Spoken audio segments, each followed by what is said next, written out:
The coffee is hot, the room is quiet, the morning light is doing what it always does, but something is not right. You are sitting at the kitchen table, the same chair, and yet everything feels slightly heavier than it should. Your head is thick, your eyes are dry. There's a dullness behind your sternum that you cannot quite locate or name. Not pain, just a presence, a weight that was not there yesterday morning. You take a sip of coffee, you set it down, you sit with it. Your heart, somewhere in the background of all of this, feels slightly wrong. Not alarming, not dramatic, just different.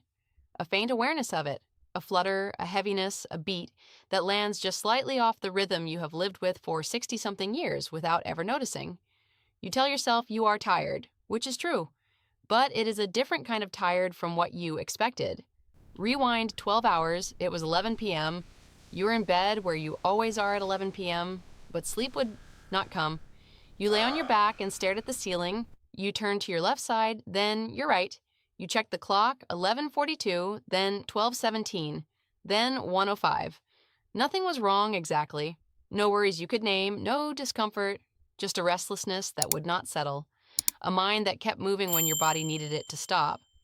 At some point, 2 a.m., perhaps 2:30, you drifted into something that was close to sleep, but not quite sleep. Light, fragile, a surface you kept breaking through. By 4:15, you were awake again, fully, the kind of awake that knows it is finished. You lay there until the room got light, then you got up, back to this morning. The coffee is still hot, the room is still quiet, but the dullness behind your sternum is still there.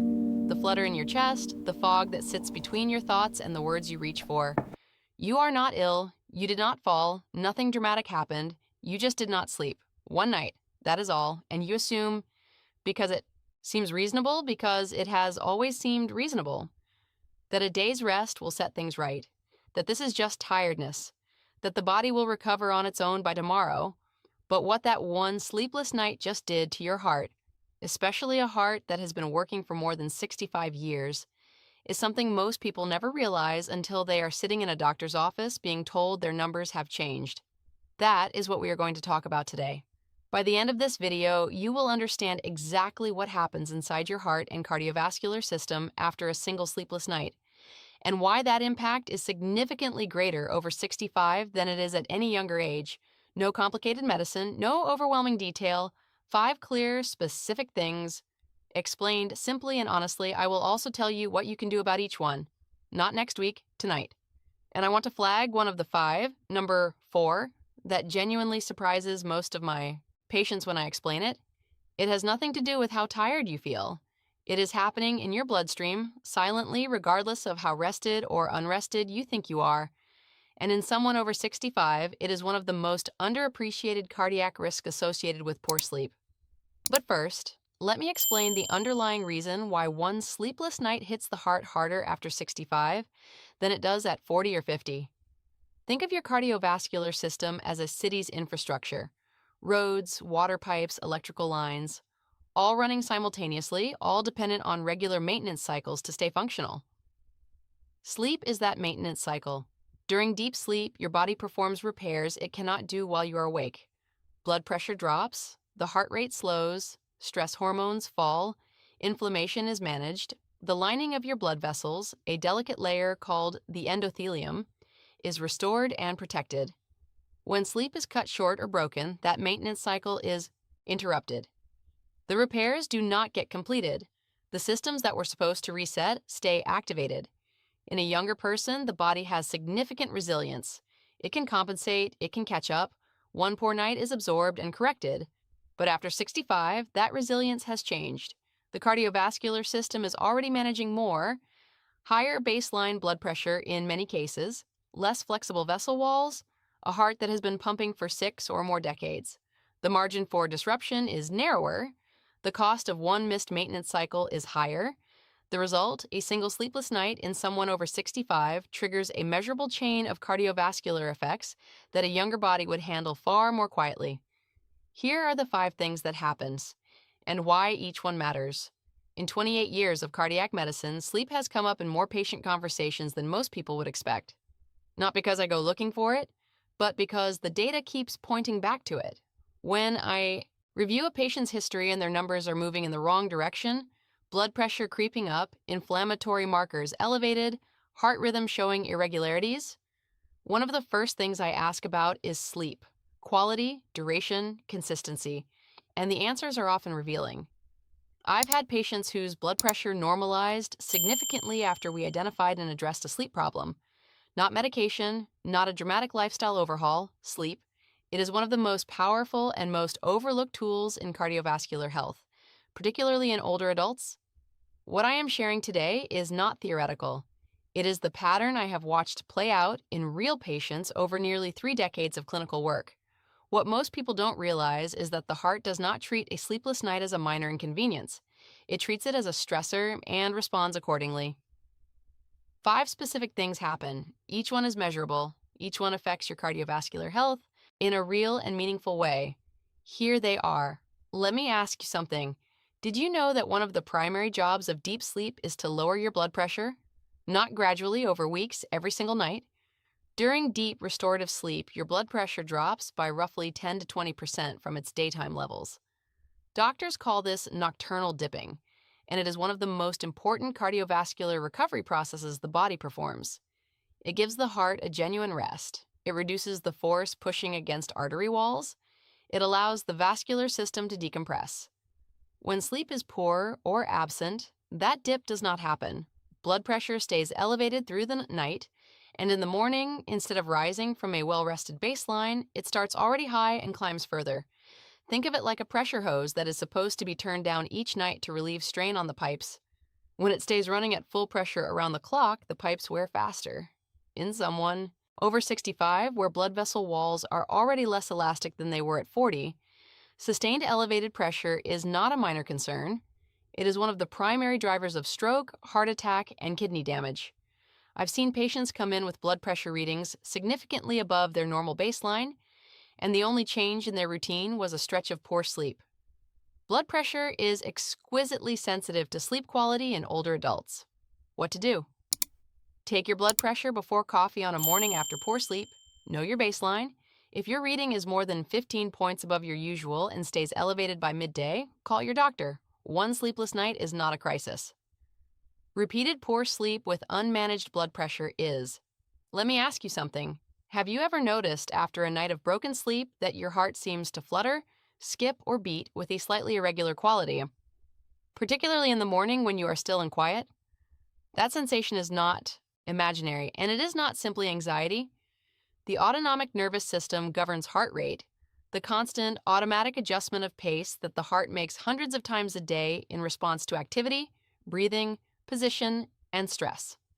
During sleep, the parasympathetic branch of the system, the rest and repair branch, takes over, lowering heart rate and stabilizing rhythm. When sleep is disrupted, the sympathetic branch, the stress response branch, remains more active than it should be overnight. The result is a heart rate that is slightly elevated, slightly erratic, and significantly less responsive to the body's normal regulatory signals. In younger adults, this self-corrects quickly. In adults over 65, especially those with any history of atrial fibrillation, hypertension, or prior cardiac events, an autonomic system that has been running in stress response mode all night is a meaningful concern. The flutter patients describe after a poor night is the autonomic system struggling to find its equilibrium. In most cases, it settles within a few hours. But in patients with underlying rhythm issues, a sleepless night can be a genuine trigger for an episode. What to do? If you notice an irregular or very fast heartbeat after poor sleep, sit quietly and breathe slowly for 5 minutes. If the irregularity persists beyond 15 minutes or comes with dizziness or chest pressure, seek medical evaluation the same day. Now, what I'm about to share next is something most doctors don't discuss with patients in the context of a single sleepless night. Number 4 on this list is the one that surprises people most. Because it is invisible, you cannot feel it, you cannot measure it at home, but it is happening in your bloodstream right now, the morning after a poor night. And in someone over 65, it carries real cardiovascular weight. Stay with me. Let me ask you something. When you did not sleep last night, did you feel more on edge than usual this morning? Slightly irritable? More reactive to small things that would not normally bother you? That is not just mood. That is cortisol, your primary stress hormone, doing exactly what it is designed to do when the body perceives a threat. And the body treats sleep deprivation as a threat. When you do not sleep, cortisol levels rise and remain elevated well into the following day. Cortisol triggers the body's fight or flight response, increasing heart rate, raising blood pressure, constricting blood vessels, and elevating blood sugar. In short bursts, this is a useful survival mechanism. Sustained over hours or days, it places the cardiovascular system under significant strain. After 65, the body's ability to clear cortisol efficiently has typically declined. It rises more easily and takes longer to come back down.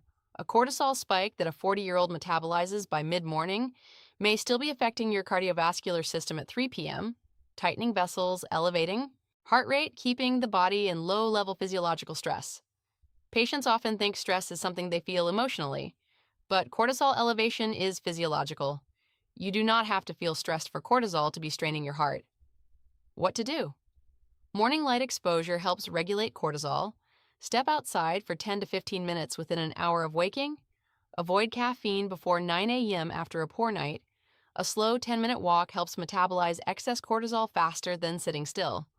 Let me ask you something. Have you ever had a blood test show elevated inflammatory markers, CRP, interleukin-6, or similar, and wondered what might have caused it? Sleep deprivation is one of the most consistent triggers of systemic inflammation that we know of, and the effect is not gradual. It begins within hours of a single disrupted night. Inflammation is the body's immune response, the mechanism it uses to fight infection and repair injury. In controlled short-term doses, it is essential. But chronic or repeated inflammation causes direct damage to the endothelium, the inner lining of your blood vessels, making vessel walls thicker, stiffer, and more vulnerable to plaque formation. In someone over 65, where some degree of arterial stiffening has typically already occurred, adding an inflammatory spike on top of that baseline is like pouring hot water on already stressed pipes. The system can handle it, but each episode leaves a mark. This is the silent effect. You cannot feel your inflammatory markers rising. There is no sensation that corresponds to it, but it is happening in the bloodstream the morning after a poor night, regardless of how rested or unrested you feel. Repeated over weeks and months, sustained poor sleep is one of the clearest drivers of cardiovascular disease in older adults that clinical research has identified, independent of diet or exercise. When I see inflammatory markers creeping up in an older patient without an obvious cause, sleep is always in the conversation. It is one of the most underappreciated contributors to vascular aging. What to do? Anti-inflammatory foods the day after poor sleep help blunt the response. A small handful of walnuts, a cup of green tea, or foods rich in omega-3s, salmon, sardines, ground flaxseed. Aim to include at least one before noon. Let me ask you something. How often do you think about what your heart does while you sleep? Most people think of sleep as rest for the brain. But for the heart, sleep, specifically deep, slow-wave sleep, is the primary recovery and repair window it has. Heart rate drops, blood pressure falls, the demands placed on the cardiac muscle reduce significantly. And during that window, the body performs the cellular level maintenance that keeps the heart muscle itself healthy and resilient. When that window is lost, even for a single night, the heart does not simply pause the maintenance and resume the next night. There is no full carryover. The repair work that was not done that night is not done. The heart begins the following day carrying the deficit forward. In someone over 65, where cardiac reserve has naturally reduced, that deficit compounds more quickly. Repeated loss of the deep sleep recovery window is one of the clearest mechanisms through which poor sleep accelerates cardiovascular aging. I tell patients, sleep is not passive. It is the most active cardiovascular maintenance your body performs. Protecting it is not optional. It is foundational. What to do? Protect the night after a poor night deliberately. Dim lights by 8:30 p.m. Keep the bedroom between 65 and 68 degrees. Avoid screens for 45 minutes before bed. Try slow breathing, 4 counts in, 6 counts out, for 5 minutes to help the heart shift into recovery mode. Every one of the 5 things we have discussed today connects back to one central process: inflammation. Poor sleep drives inflammation.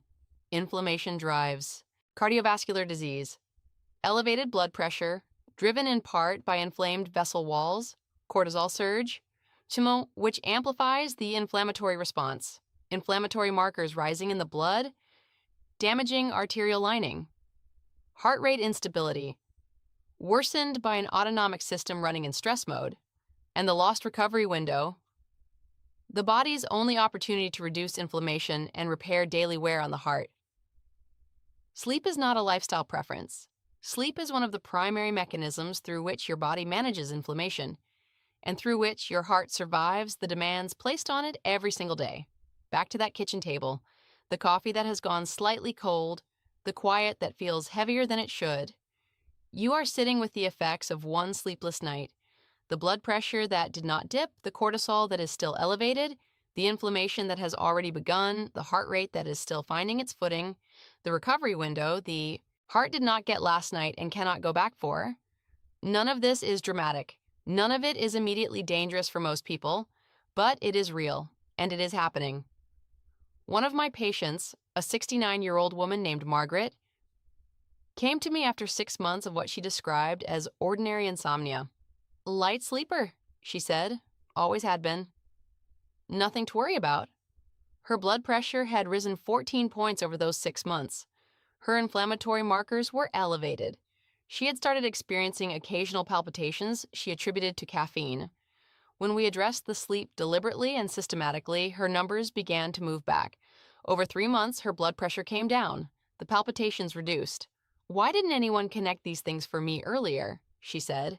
I thought insomnia was just uncomfortable. I didn't realize it was damaging. It was. Quietly, gradually. In the language of blood pressure and inflammation, and a heart that never quite got to rest. You know that now, and that knowledge changes what you do tonight. Let me make this simple. 5 things that happen to your heart after just one sleepless night over 65. Thing 1, blood pressure rises and stays up. The nightly dip that gives your heart a genuine rest does not happen. Pressure stays elevated through the night and into the morning. Thing 2, heart rate becomes less stable.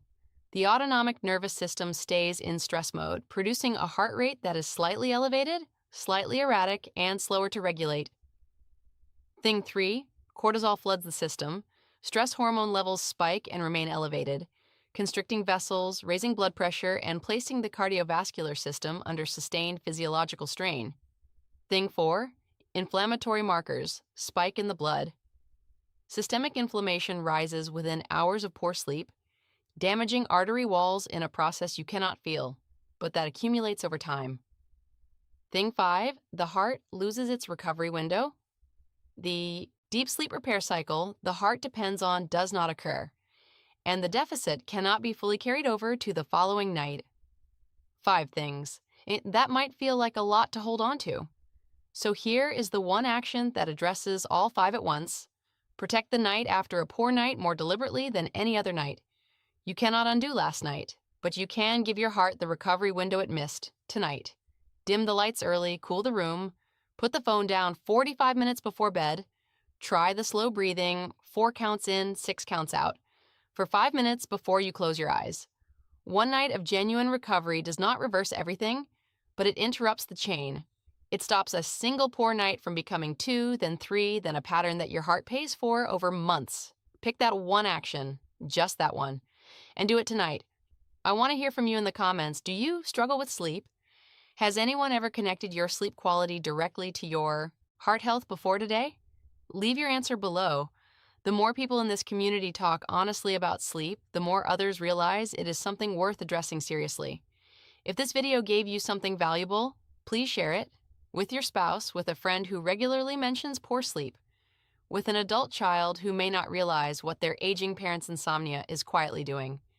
Subscribe for weekly senior health guidance, honest, practical, and built on decades of clinical experience.